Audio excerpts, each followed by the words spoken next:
The Rock's appearance on WWE NXT does big numbers for the developmental brand on the CW network, with the best ratings and viewership numbers since 2019.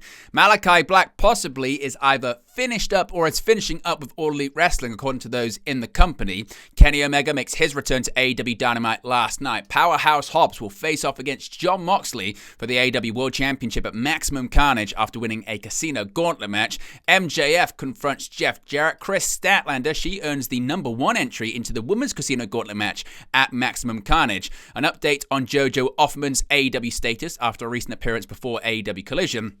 More details on the internal reaction from WWE and Hulk Hogan to being booed out of the Intuit Dome in Los Angeles during Raw's premiere episode on Netflix. An update on Konosuke Takeshita's AEW status. Several matches have been announced for this weekend's edition of AEW Collision.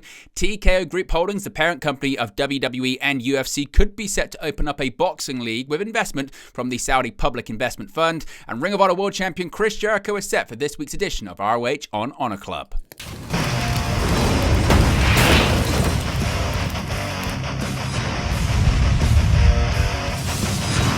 Hey guys, welcome back to Wrestling News 365. Hope everyone is doing very well. As always, plenty of news stories to get into in the world of professional wrestling. Let's begin with very positive numbers for WWE NXT on the CW network, because the NXT New Year's Evil event on January 7th drew the WWE developmental brand's biggest TV viewership in over 5 years. According to Nielsen data, New Year's Evil averaged approximately 957,000 total viewers from 8 to 10 p.m. on the CW, with 341,000 viewers in the coveted adults 18 to 49 demographic. That is the best viewership for WWE NXT since September 2019, when it was airing on the USA Network. It is also the best viewership for the show since it moved to the CW in October of last year, with the premiere on the broadcast network netting 895,000 viewers on October 1st.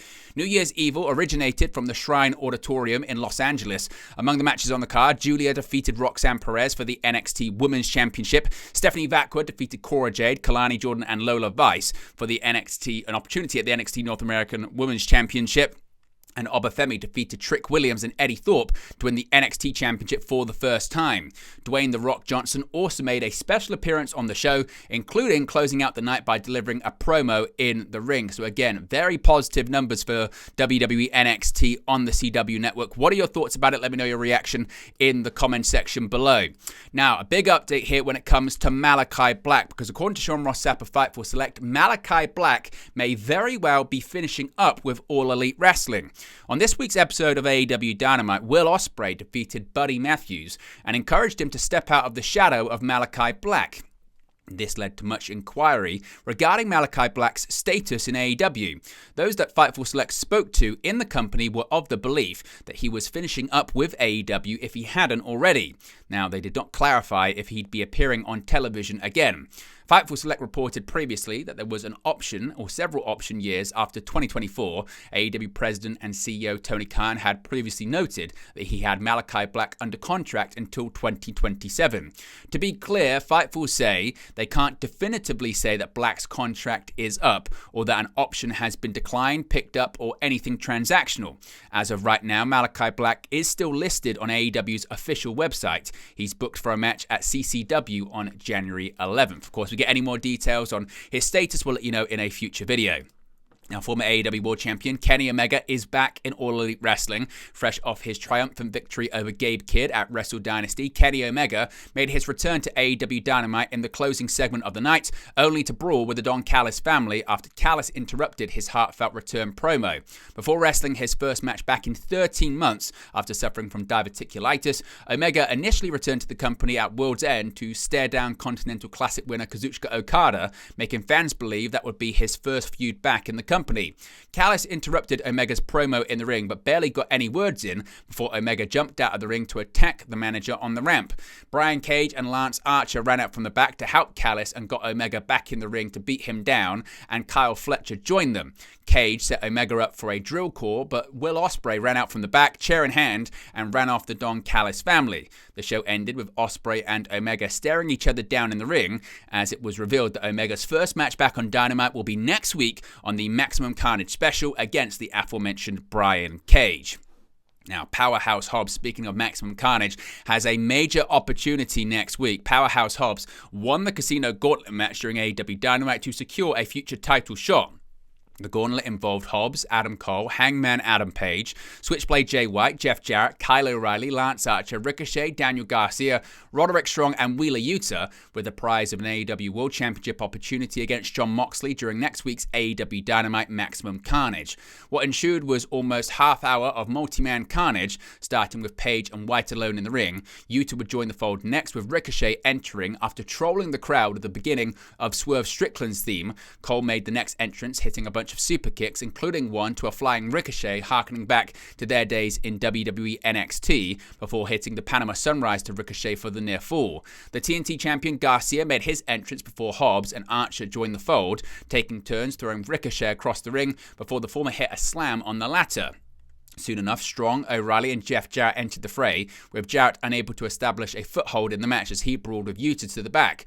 O'Reilly looked to rally in the ring against Hobbs and Archer, only for Hobbs to have him scouted for a spine buster and the pinfall after 26 minutes. Hobbs will now face Moxley during next week's show, less than a year after their last battle for the IWGP World Heavyweight Championship, which ended in a legitimate injury for Hobbs and several months on the shelf.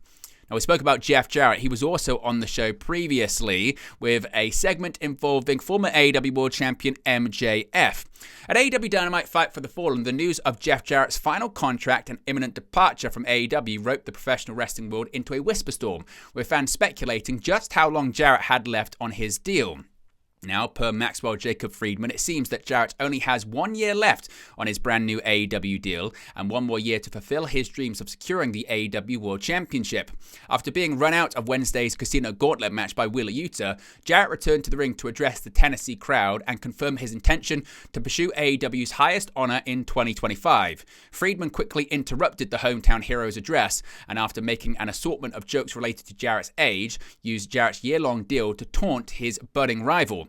MJF insinuated that the last Outlaw did not make a 1 year deal with AEW out of a desire to retire from in-ring competition, but that AEW only signed Jarrett to a 1 year deal due to his age and in-ring staleness.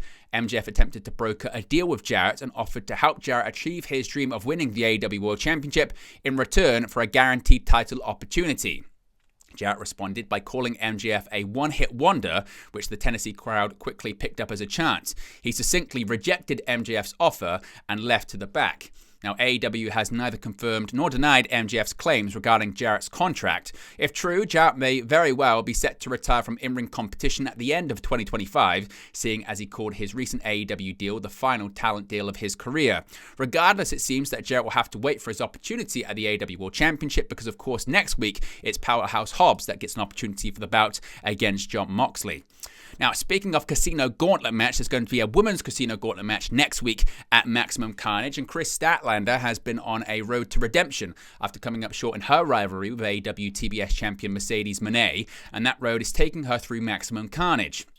On Wednesday's AEW Dynamite, Statlander pinned Toni Storm in a three-way match, which also involved Willow Nightingale. As a result of the victory, Statlander will have the number one entry into the Women's Casino Gauntlet match at Maximum Carnage, the winner of which will receive a shot at the AEW Women's World Championship. The entry gives her a massive advantage, as the multi-woman match is sudden death rules, giving Statlander a chance to win the match before even a third entrant even makes it to the ring. While it's not known who else will be in the match, Toni Storm, still under the impression that she's a rookie, said she clearly hasn't proved herself to the degree that she deserves entry into the match. Storm has been reliving her first years in wrestling as a result of the trauma of losing the AEW Women's World Championship to Mariah May at AEW All In London last year. Now, a bit of an update here when it comes to JoJo Offerman, her status with AEW. Now, JoJo Offerman made an appearance in AEW, and it might not be the last time we see her.